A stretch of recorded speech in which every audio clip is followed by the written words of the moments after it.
Welcome back to the Battle Arena here in Los Angeles, where CLG and Liquid are about to face off in Game 4 of this semifinal series. Now, CLG are just one win away from moving on to the finals after 2 straight wins following a Game 1 loss. But what that really means is that the pressure is on Team Liquid here to make a change and bring us into a Game 5. So when we look at this squad, who are we, pointing a critical finger at? First off, we can be very critical of Lorlo. He held up against Impact, but guess what? Impact's no longer the cream of the crop. It's Darshan who's here, being the bully in the top lane, and Lorlo not having as good of a time against him.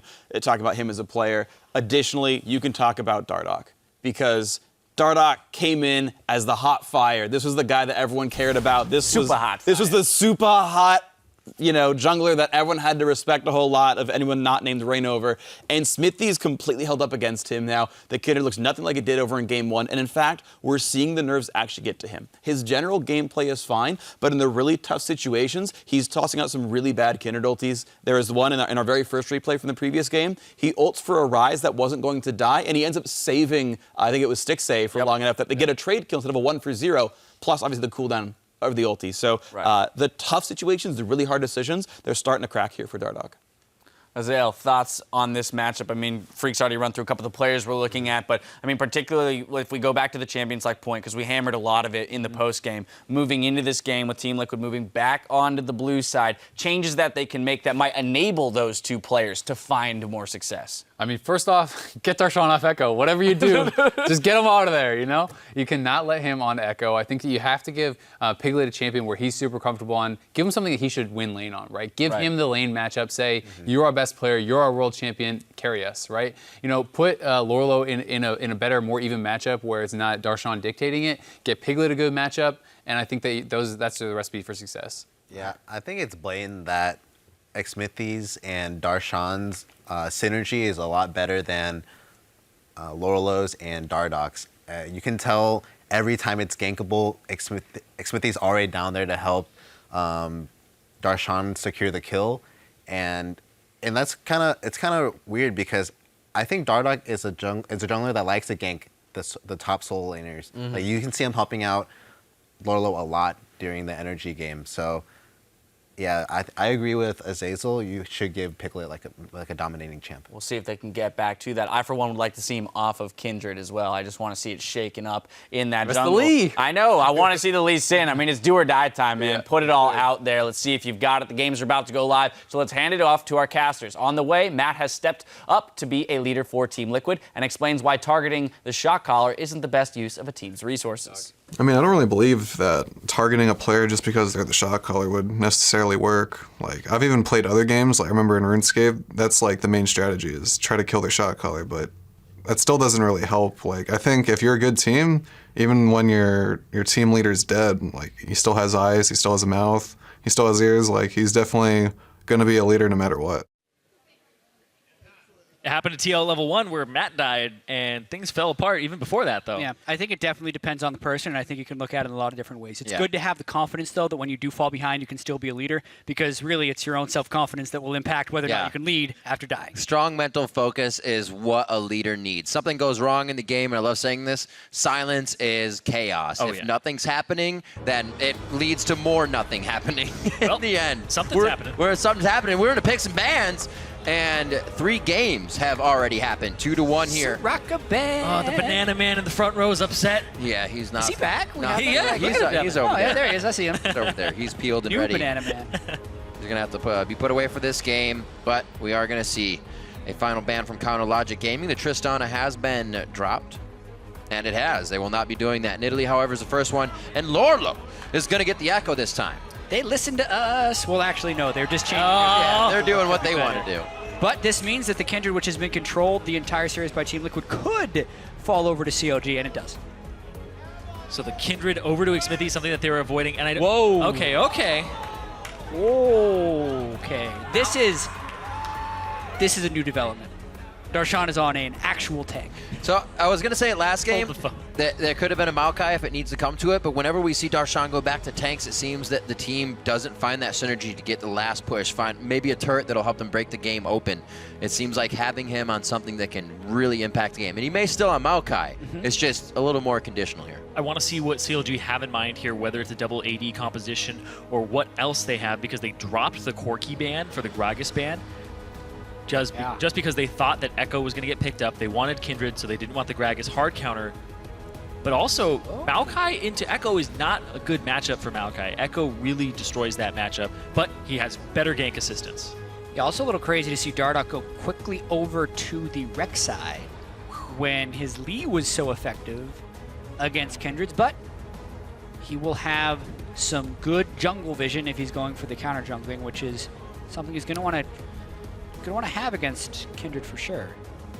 These are at least different, which is the good thing you want. Aphromoo looks so proper. Now CLG looks really happy about this draft. Yeah. Maybe it's a support Maokai. Well, no, it's not. Oh, there it is! The permaban Trist. Okay, so he laughed every time it was banned, and he laughs when he gets it. So I'm expecting to see something from Stixxay here. Well, you were saying they listened to us. Yes, they listened to us. They first picked the Echo. They dropped the Tristana ban. We're gonna figure out if we were right. Yeah, I know. We're just gonna dumpster. We could be dead wrong. Caster curse. Looking at what's going on the side of TL, the Braum does get locked in, so there's protection there for Stixxay. Is this a composition that can protect Piglet? So far, yes. He can shield, he can heal, he's got Tempered Fate safety. Oh. We'll see what happens. It's the that curveball. Echo can also be a carry partner. It's the curveball, so it's Karma mid, or it could be Tank Karma top. That is something that does exist in solo queue, but I assume it's going to be the Echo top up against the Maokai for that lane.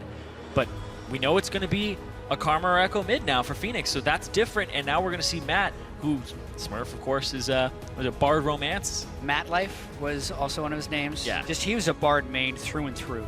So this is what we always thought was his best champion, and a lot of us during the midseason when they were struggling with putting him on Alistar were saying, why don't they just play Bard literally every game? Because some of his Bard games, he just solo carries.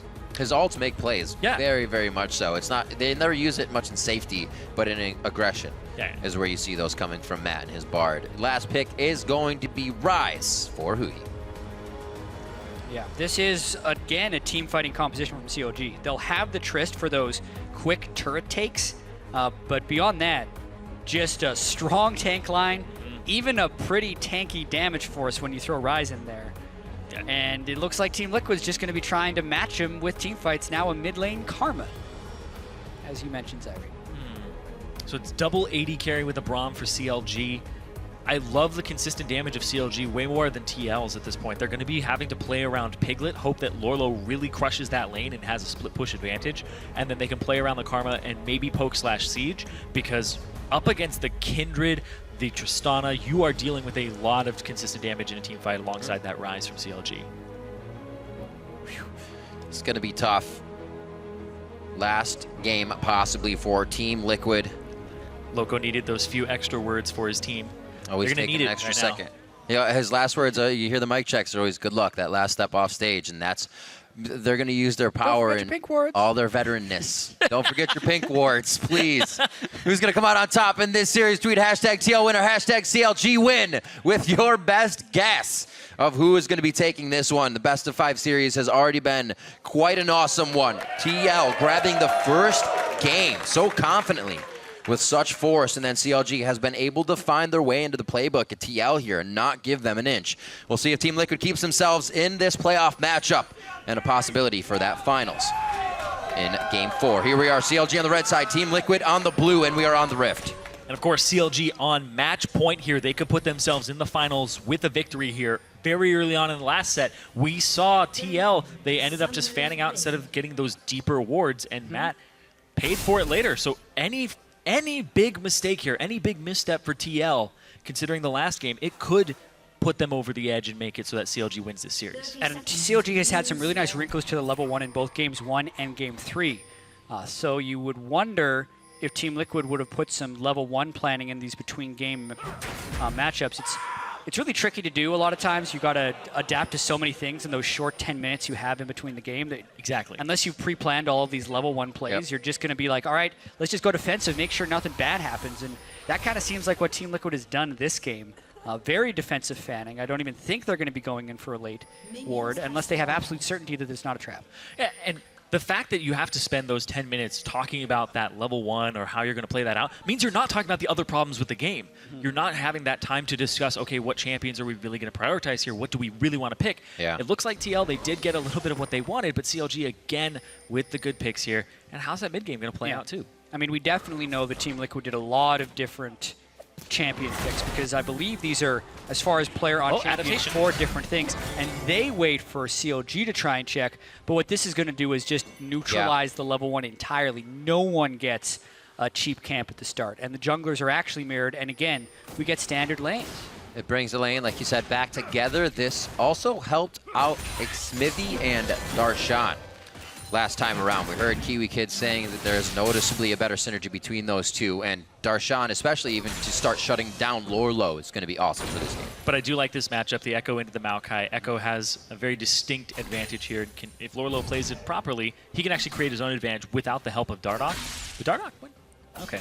Yeah, I mean, these are way better standard lanes for Team Liquid. You can argue it's a skill matchup between Lucian Bard versus Trist Braum. That's going to go either way. But the Echo Maokai is something that should absolutely go to the Echo. So if this is a moment where Darshan is really going to prove that he is a superior player to Lorlo, winning a 1v1 in a bad matchup would be the kind of the straw that breaks the camel's back. Oh, man. Level 2 power spike for TL over CLG. Got it just a little bit earlier there, especially since you have a Bard. I wonder how many chimes he picked up as well for the experience.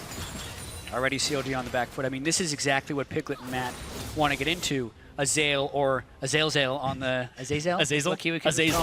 On the desk. Just mentioned that this is what Team Liquid wants. They need Piglet to be in an isolated matchup, so him and Matt can just show their superiority in a 2v2. They have the champions where they are capable of doing that because they're not in one of those Caitlyn versus City matchups. And it's so strange, though, because these are gold leaders at 10, number 1 and 2 in standard lanes. Piglet leads the league in 80 carries and 2-on-2s at gold at 10, and Stixay's right behind him at number 2. It's very, very close there in terms of standard lane matchups. Just floating under the radar until they are necessary for the mid-game quadra kills that these 280 carries like to pick up. Or get stolen from Darshan if it were on the side of CLG.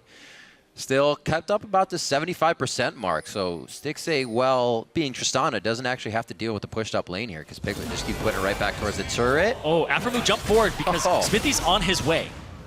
The binding hitting it perfectly there. Matt's going to go ahead and pick up some delicious hot cocoa. Can't delay on that gank. This little bait here saying, we may know you're there. We'll waste your time. Yeah, if they were able to get that stun. If he doesn't recall quickly enough, he's going to be trapped here. Prey Seeker. Yeah, he's trapped. Oh, we got him. There's a flash in. 2 flashes going for Smithy on this one. He's looking for help from the team. The TP is coming in from Phoenix in the mid lane, but it looks like he's able to cancel that one off. Yeah, didn't need it, or who he walked up and rooted him. Didn't see which it was, but still canceled out. And Dardoch, yeah, with the answer there. The Prey Seeker right before he used the tunnel. Yes. A lot of Rek'Sais would actually just go straight tunnel and then unburrow, but then he wouldn't have had the flash knock-up chase. Also, great credit to Piglet and Matt there for not playing a super scared situation and making it still look tempting. Yeah. Double buffs onto Piglet is going to be massive for this matchup. Not to mention Dardoch. Rek'Sai can be a tremendous counter jungler once he gets ahead just because of the vision he gets. And this is a very bad spot for Smithy to recall, especially when he's in. And now Dardoch is looking to press that advantage again. No, brother, Phoenix still tanking on this one.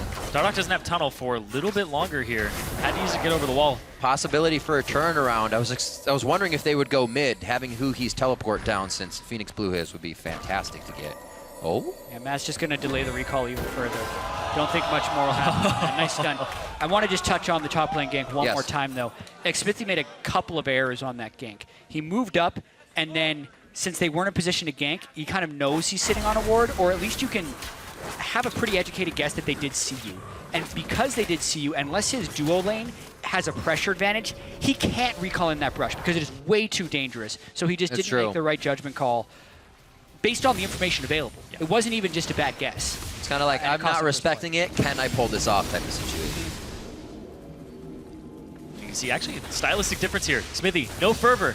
He goes for the strength of ages. He just wants to stay alive long enough to get down his Lamb's Respite. And in the bottom lane, we actually saw Stixay went down there, tagged out Darshan. Darshan went to the top lane, and Piglet actually started walking towards top, and he had to change his route and get down here as fast as possible. Use those double buffs. Use that timer on him. They need to keep doing this lane setup, and we're now sitting on a BF sword versus a cull. That is, this is when you don't actually want to buy the cull. Yes. You buy the cull in a lane swap when you're going to get to your 100 CS fairly quickly, or you want that little bit of extra sustain in lane because you're taking poke. Oh, but going through. Bard Lucian are going to burst you down. That cull is, I don't think, going to help very much. Pressure and knowledge of Dardoch in the top lane. We were talking about the bottom here. Before we went to commercial, we were talking about if Piglet could get going this game. Seems to be on Dardoch the rise. is everywhere. Yeah, Dardoch on this Once again, Rek'Sai onto Huhi. is one of his best champions alongside his Lee Sin. He got a pentakill in Challenger with it in the qualifying matches. This guy, he's not going damage this time, but still, he That knows was a how to nice have pressure pressure. kill too. And Quite a scattered fight. when I talk to junglers about Dardoch, it's usually that he has this weird sixth sense where he kind of knows where he should be on the map or where the enemy jungler is going to be. And when he plays Rek'Sai, it just becomes so much easier. Yeah, you no longer need a sixth sense, you just look at it. Yeah, you actually have a sixth sense. It's that moment. built into the chip. Tremor sense. Yeah. Seventh sense? It's that moment when it almost feels wrong doing anything else. And once you take that path, everything becomes second nature. You see that when these guys play on their comfort champions. Rek'Sai being that for Dardoch this game so far. His 1 assist has been seen in previous games. Number 1, it was nice. 2 and 3, he wasn't really able to use it too much. Because CLG was just too strong in the map control that early. 8 minutes in, it's in favor of TL again, so we'll see what they can do. Exactly. TL, now look at that gold advantage that they have already. 1.8k, 8 minutes in. That kill is a very small amount of it. Dardoch is farming out of his mind very quickly. Didn't even go for his jungle item first. He went for the Bomby Cinder so that he could increase his clear speed a little bit. But also, Lorlo's winning top lane and has a CS advantage there. And look at this, Huhi has no flash. Yep, He gets back rooted. to him. Good gang. Root on the tether. This is going to be a double TP coming in from the top side. Xmithy low on mana, but can still offer those 80 shots. Phoenix very low. Touchdown.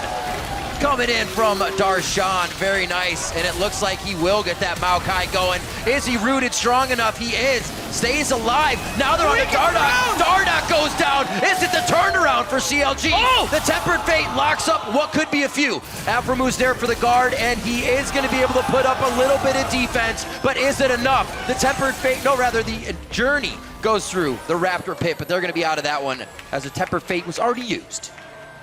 Woo! Whew.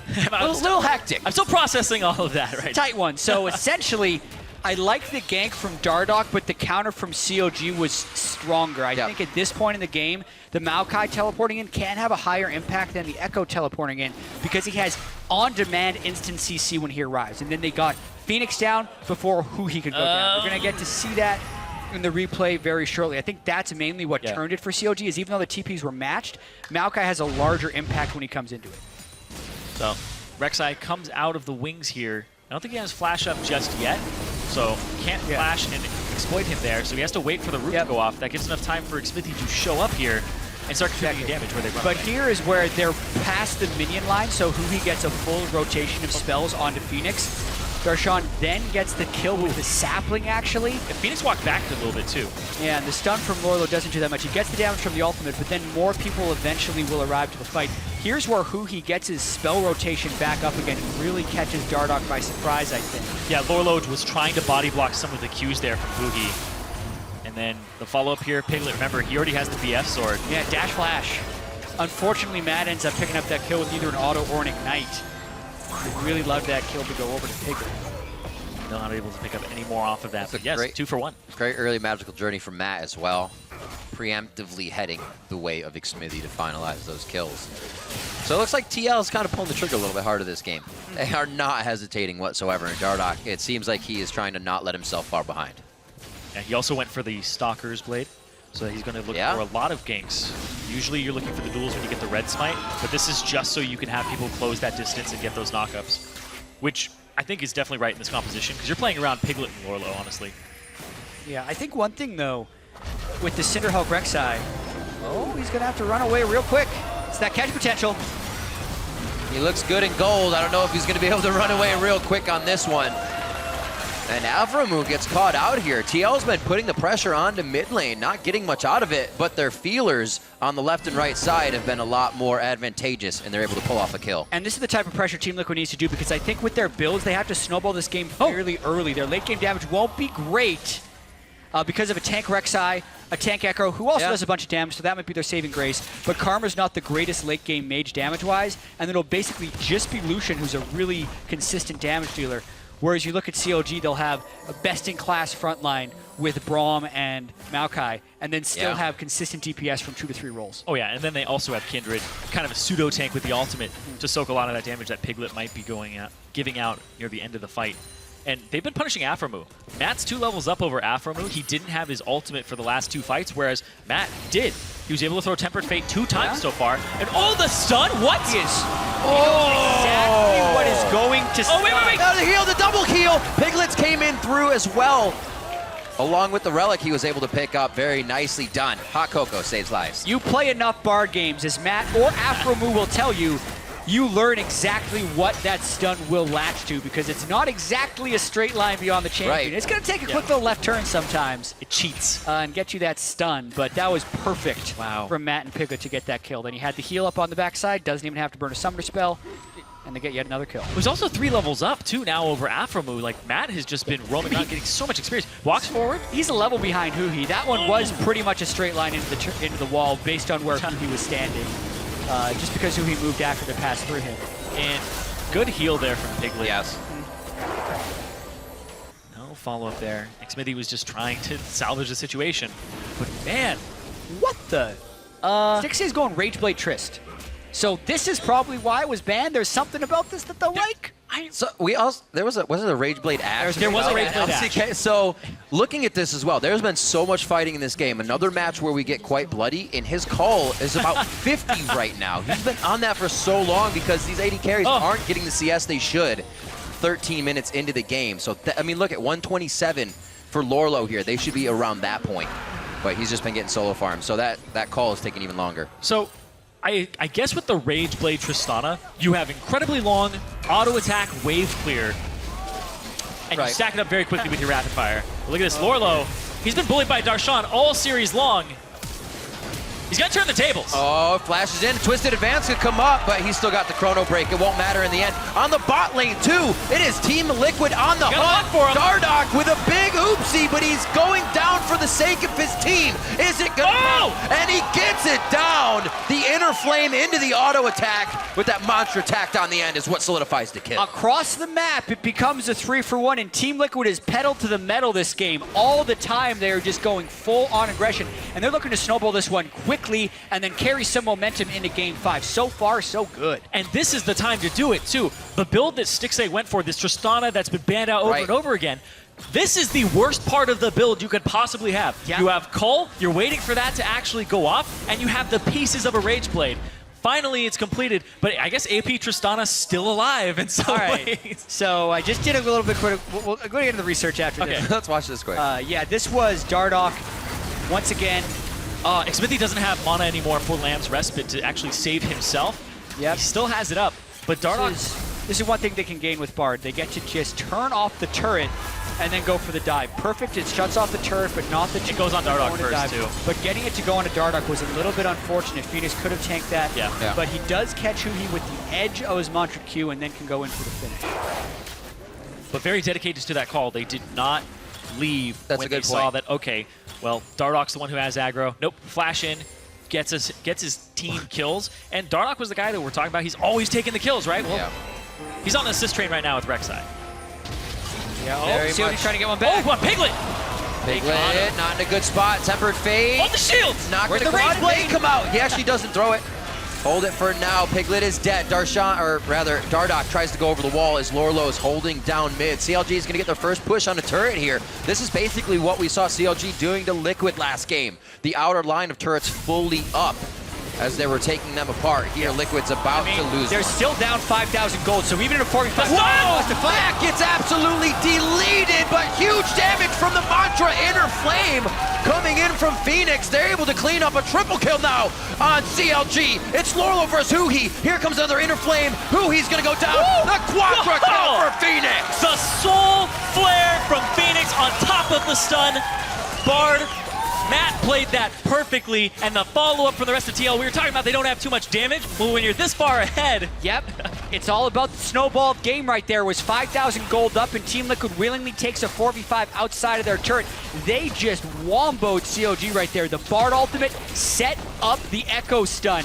That is some insane synergy between those two champions if you can land the first one, which was the Bard ultimate, and CLG never had a chance. It's really hard to find a team in a moment of confidence like that. CLG thought they were pushing effortlessly, or they had the fight. I said that completely wrong. But let's lead again. Yeah, this was the very beginning of the play where CLG forced a double TP, and they had the better wards for the TP. They could come in together, whereas Team Liquid had to come in from the side, which let them take down Piglet. But then they stick around for a little bit too long because they burned most of their critical cooldowns. Well, actually, they thought they did. They still had the Trist and the Kindred ultimate here, and this Bard ultimate and Tunnel from Matt is fight-changing.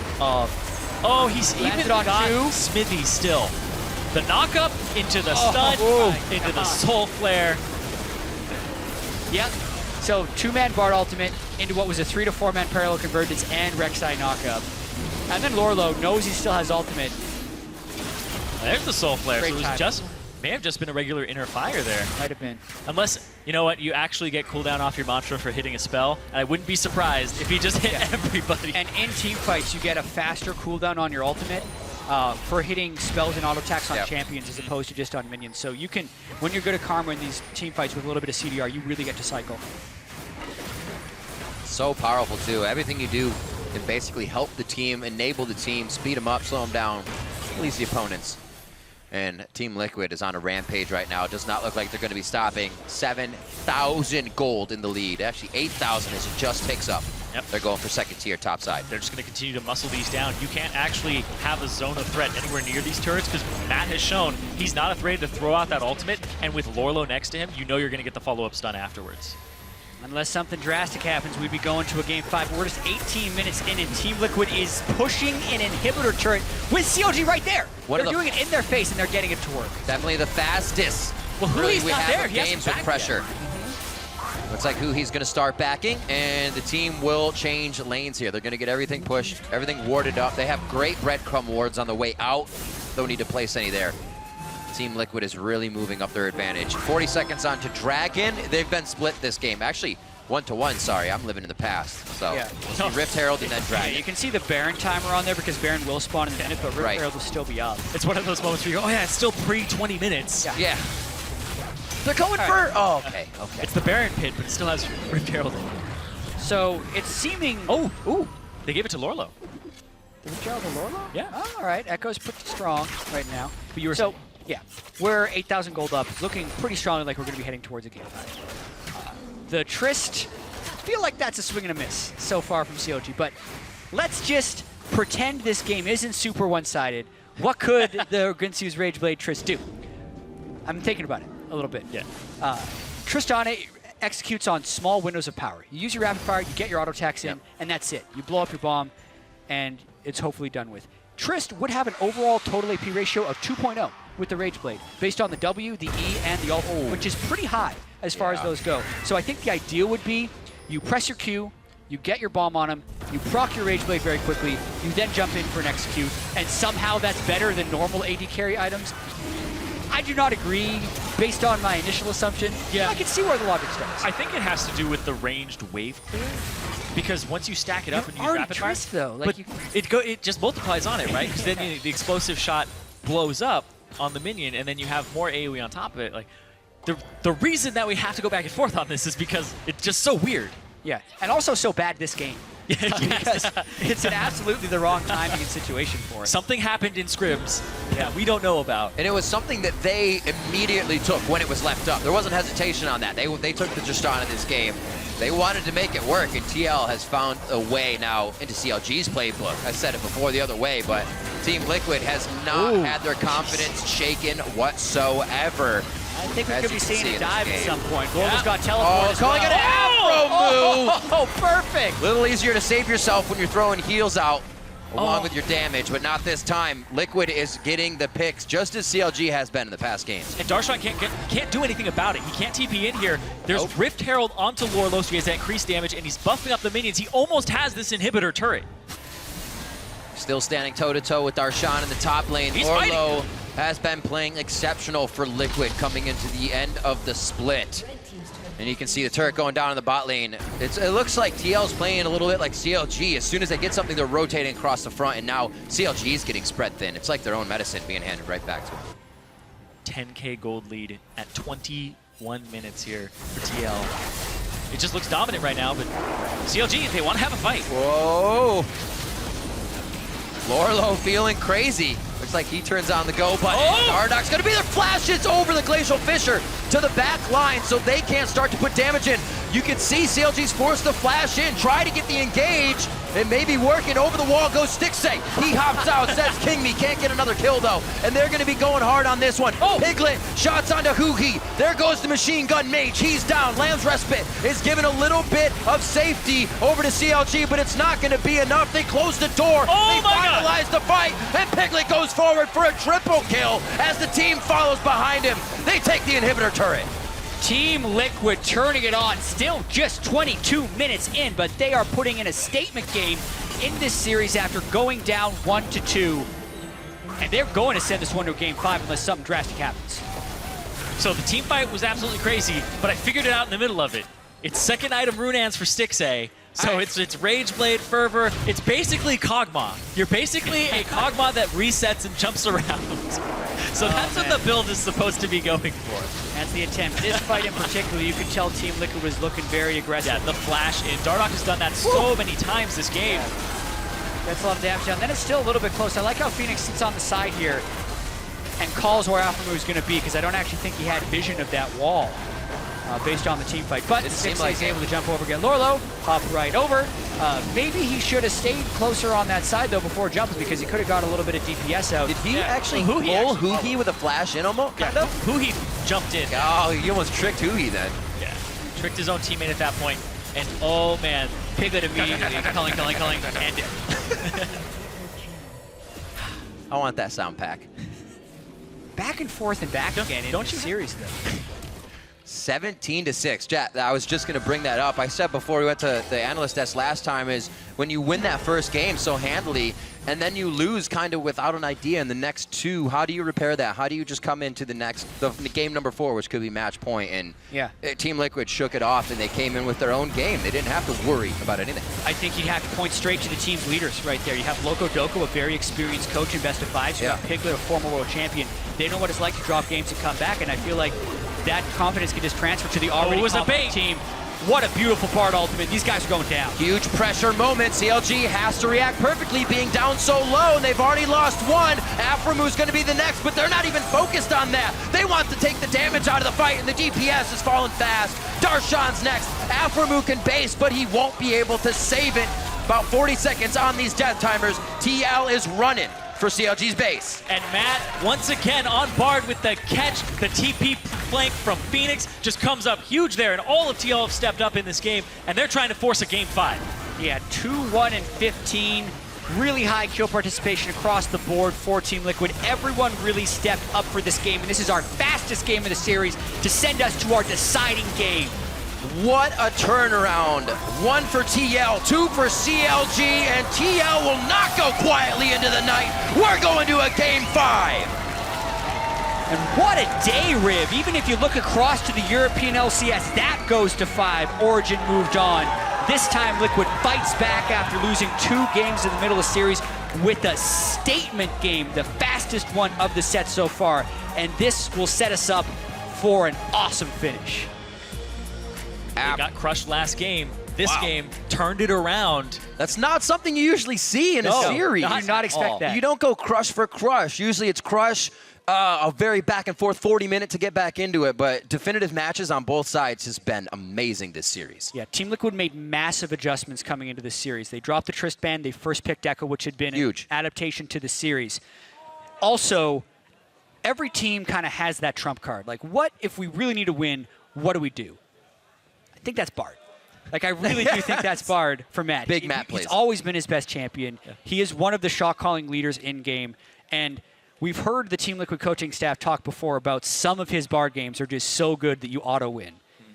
A lot of other things happened in that game, but even if the other teammates didn't do that, it looked like Matt was on point enough in that Bard. Everything was landing perfectly. Yep. Yeah, and when you look at his Bard record, you're like, should he really be going after that champion here? Because his Janna has been so good in contrast. Yeah. But honestly, his Bard games have been fantastic. It's just that one fight near the end where they lose the skirmish, but because they had set it up so early, he got level 6 early, used his ultimate 2-3 times before Aphromoo was even 6 and able to make plays across the map. So Matt was very active in helping them get that lead. And then Lorlo neutralized Darshan this game with that Echo. I think it extremely helps in this case where they, instead of using somebody to dive in like the Kindred and start the fight, they can safely start it. The Tempered Fates are perfect. They assess it, and then they take the fight home every time. It seems to be really working out for them. Liquid have now taken the game to 5 series. So for more on this, we are going to go in and check with our analysts. Thank you very much, gentlemen. Liquid gifting us a little bit of silver scrapes here. We're going to a Game 5, gentlemen, and it's got to feel good, a victory like that for them. I mean, that was crushing coming out of, 2 games in a row on a loss. So, Kiwi, I mean, you could probably speak to it as a player. What, coming into a Game 5, what a win like that will do for your morale. Yeah, Matt. Man, that was awesome to watch. I think that's like what a lot of Bard support players just really want to do, like, on stage. And man, he really performed, and I really hope to see another Bard there. Yeah, I mean, there's some highlight reel plays there for him. I mean, the one that sticks out in my mind was the Tempered Fate on the Tier 2 bottom turret when Aphromoo got caught out. It just canceled everybody else out except for him. It was like a pixel of execution there. I want to jump back to Champion Select because we saw Team Liquid pivot. They drop the Tristana ban. They throw out the Soraka ban, which was hugely impactful for CLG in the previous games. And I'm not sure. I mean, maybe you guys let me know. Can we make a judgment on the Tristana after that game or not? I mean, I think what Jat said made a lot of sense, right? Like, you can see the logic. Every single damaging ability scales off it. Rocket Jump scales, the E scales off it, and like the percentage damage boost, like that's going to get multiplied as well. The ulti scales off with a really high ratio, and you stack it fast. So like. You're gonna get your 8-stack Rageblade. You're gonna do a bunch of AoE damage. Hurricane's going to apply it, which is why like everyone who goes Rageblade goes Rageblade Hurricane. Right. That's why like Korean Ashes play it. It's why the Kog'Maws play it. And then look, at least Trist has scales. So like I can understand the logic. I would want to do some math on like how it compares to crit builds, but I see it at least. It's at least very good at killing turrets.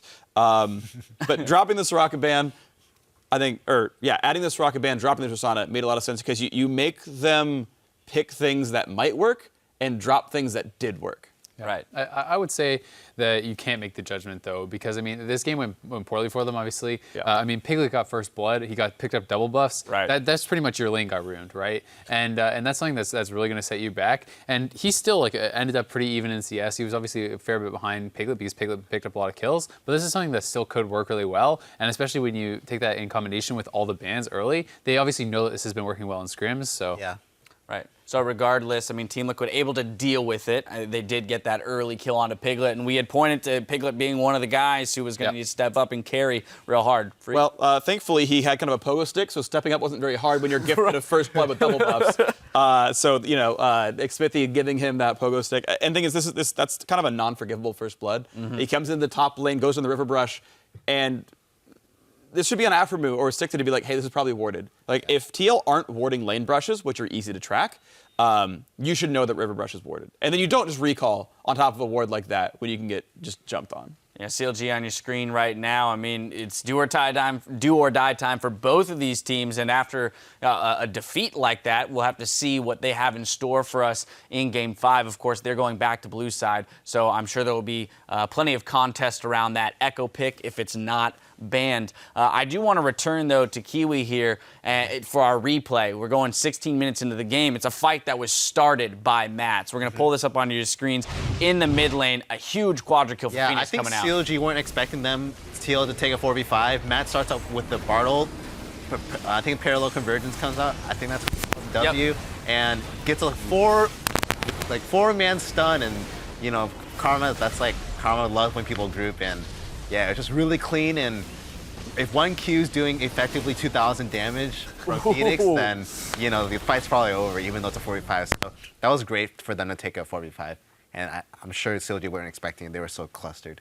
Right, yeah. I mean, that kind of painted the picture of the entire game, Team Liquid. Here, I'm sure they've got a newfound energy moving in to Game 5, and this is where I'm going to come back to you, Azael. Let's talk about these top laners a bit, because we saw Darshan fall back onto the Maokai of all champions in this game when the Echo was first picked by Lorlo. Lorlo got to give him a taste of his own medicine. Yeah. I mean, this is something that I talked about before the games. You have to get Darshan off that Echo, right? And they did it. And Darshan got smashed. And I mean, I think that honestly, a lot of it was just kind of a very greedy build. I consider that Rod of Ages is really greedy, especially when you do already have the Rise. Yeah, they're kind of physical damage heavy because they have a physical damage jungler plus their ADC. They want to have some magic damage to supplement that. But I think that you can do that just fine with Frozen Fist, with your Sunfire. You still have enough damage. You get the CDR and the mana from the Frozen Fist. And I think that it's something where it's like he was already losing. He went a super greedy build. It's almost like he's trying to like hard carry on a Maokai. That's not what the champion is for. The champion is very supporty, and I think that it doesn't make sense unless you're absolutely smashing, unless you pick up those early kills and can get the roll really early. It's like 25, 26 minutes in the game, and his first defensive item is nowhere in sight. Yeah, he doesn't even have a completed defense. He's got a Spectre's Cow, a Warden's Mail, and a Ruby Crystal. Those are his defensive items, if you're not counting the Rod of Ages. So ultimately, there's going to be a lot of things for both these teams to break down. They've got 4 games worth of history to look at in terms of crafting their game plan for this 5th and final game. Freak, when it comes down to, or do you? We both put our hands out, the signal Dash calling us, and then I was like, Azael should talk, man. He's smarter than I am. Just resting here. Okay. I'm coming to you, Freak. So with the 4 games of history, it's nice because you can start really honing down very quickly on what the metagame is for this series. Right. Echo is a first pick worthy champion. Nidalee practically doesn't matter. Kindred is not exactly great for Smithy. You can start paring down these champions really, really fast. And it's like, if Darshan doesn't get Echo, what does he even play well? Probably not Maokai. Will he go and play Kennen or something? Is he going to play top lane Rise? So that has to be figured out. The Tristana seems to be acceptable to be given away. Straka's obviously off the table. GP and Graves probably stay off the table too. Right. A lot of expectations, a lot of questions still, though, to be answered for Game 5. We've got that game incoming. So meet us back here in just a few minutes for the conclusion of this semifinal battle between Counterlogic Gaming and Liquid.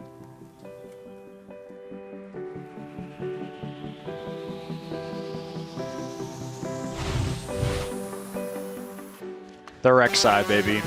It's back. Sightstone Buyer. The killer of wards. The tanker of damage. We need like strong AD. Best Rek'Sai in the world. Especially that clown on IMT. Alright. Liquid on the hunt for him. Dardoch with a big oopsie, but he's going down for the sake of his team. Is it good? Oh! And he gets it down. They're still down 5,000 gold, so even in a 45, That gets absolutely deleted, but huge damage from the Mantra Inner Flame. No, I don't have all wait for the Q, wait for my Q. I'm coming in. Rise. Production. Also on the back line. And TL will not go quietly into the night. We're going to a Game 5.